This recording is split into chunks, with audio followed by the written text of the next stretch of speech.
daily vlog. Support me, guys. તો સ્વાગત છે તમારું આપણા 100 દિવસના ચેલેન્જમાં. આજે દિવસ 26મો. તો આપણો ટાઈમ થઈ ગયો ને આપણે રેડી થઈને કમ્પ્લીટ થઈને નાહી ધોઈને માતાજીને દર્શન કરીને હવે જઈએ છીએ કામે. તો જય સિયારામ, જય માતાજી, જય હનુમાન દાદા. અને આજે આપણો ઉપવાસ છે તો આજે આપણે જવાનું છે હનુમાનજીને દર્શન કરવા. તો જય સિયારામ.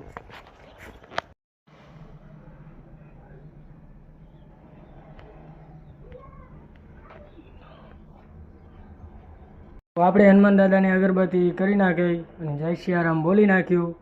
આજે આપણા ભીમાસરના હનુમાનજી મહારાજ જોઈ શકો છો ભાઈ. દીવો આજે અખંડ ચાલુ રહેશે.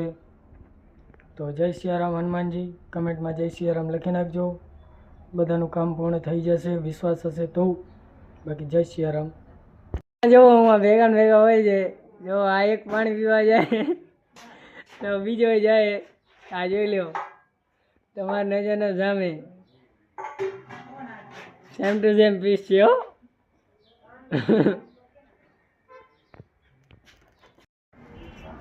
આ બે ભાઈ છે જોઈ શકો છો.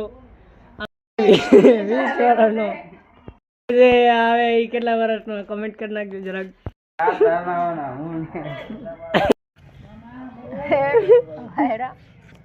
પેલું ઉઠી ગયેલા ગોળ.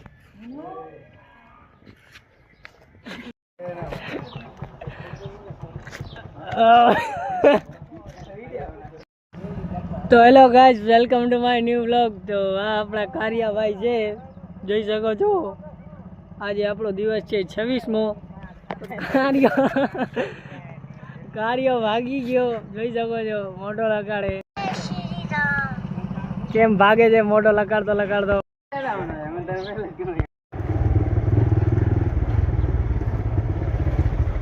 ક્યાં છે આપણે કામે જોઈ શકો છો. આ વેવ્સ બહુ સારું આવે છે અહીંયા, એટલે આપણે વિચાર્યું થોડું ગાનું બનાવી નાખીએ. તો કેવો આવે છે વેવ્સ જરાક કમેન્ટ કરજો. તો આવી ગયા છે આપણે ઓફિસે આપણી ચાવી લેવા. ડેલીનો રૂટીન છે આપણો ચાવી લેવાનો. આવી ગઈ આપણી ઓફિસ. ગોપાલભાઈ ગાર્ડનના માલી છે જોઈ શકો છો. અહીંયા પાણી પીરાવે છે. તો આવી ગયા આપણે કામે જોઈ શકો છો. અમારાથી મોર અમારા અમીનભાઈ બેઠા છે. ખોરસી ઢારીને માવો બાવો બનાવે છે. કેમ આરામથી માવો બનાવે જોઈ શકો છો ગાઈસ. જરાક લુક જોઈ લ્યો, કમેન્ટ કરજો માવો ખવાય કે ના ખવાય. તો આ છે આપણા બધા થંભલા. સામે ચાલુ છે વેલેસ્પનનું કામ. આપણી બની હતી હમણાં આઈસીટી ન્યૂ જોઈ શકો છો ભાઈ સાહેબ. અને પાછો અત્યારે તો ઉનાળાનો ટાઈમ છે એટલે અહીંયા થાય ગરમી બહુ.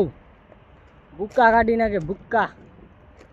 અહીંયા ગાર્ડનવાળા ખડ વગેરે કાઢે છે. અહીંયાને ખબર પડે, આપણને તો ના ખબર પડે.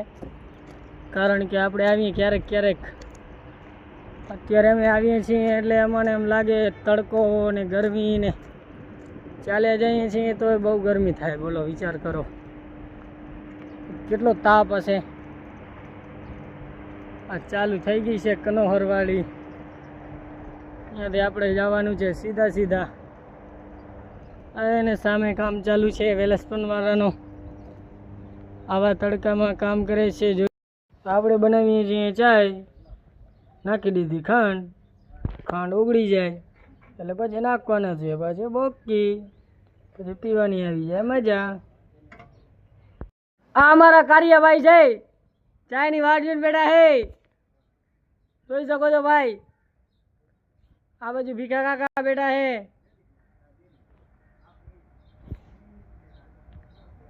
કેમ કે ચાય બનાવવાનો ટાઈમ થઈ ગયો આપણો એટલે. આ બાજુ 2 જણા બીજા હે. આપણી ચાય બની ગઈ રેડી. પછી અમે નીકળી ગયા ગાંધીધામ જવા માટે. કારણ કે સાંજના આપણને રાજા સાહેબની શાદી છે એટલે અમારે જવાનું હતું શેરવાની બુક કરવા પીટી ડિઝાઇનરમાં. તો અમે નીકળી ગયા. ડ્રાઈવર સાહેબ હતા રાજેશભાઈ. તો જોઈ શકો છો આપણે પાછળ બેઠા છે. ગાંધીધામ ભાઈ 7 વાગે નીકળ્યા હતા. ભીમા સાહેબ 7:30 વાગે પહોંચી ગયા ગાંધીધામ. અડધી કલાક લાગી હતી આપણાને, કેમ કે રસ્તો બધું કમ્પ્લીટ હતું એટલે આપણે પહોંચી ગયા ગાંધીધામ. તો આ જોઈ શકો છો આમાં કેટલા વાગે છે જરાક કમેન્ટ કરી નાખજો. મને તો આમાં ખબર નથી પડતી કારણ કે 24 કલાક આગળ મને આમાં ખબર પડતી નથી. 19:27 થતી હતી એટલે મારા ખ્યાલથી 7:30 વાગતા હશે. તો આ આપણે પહોંચ્યા પ્રીતિ ડિઝાઇનરમાં. જોઈ શકો છો અહીંયા તમને બધું કલેક્શન મળી જશે અહીંયા, કેમ કે આપણને એટલી ખબર પડતી નથી. પાછું આપણા રાજેશભાઈ એક શૂટ ચેક કર્યો તો અમને, તો પછી કામ બધું પતાવીને અમે નીકળી ગયા ઘર બાજુ. આ પહોંચ્યા સાયા હાઈવે બાજુ. આપણો બ્લોગ થોડોથી સમાપ્ત. જય ભારત, જય માતા. Thank you for watching.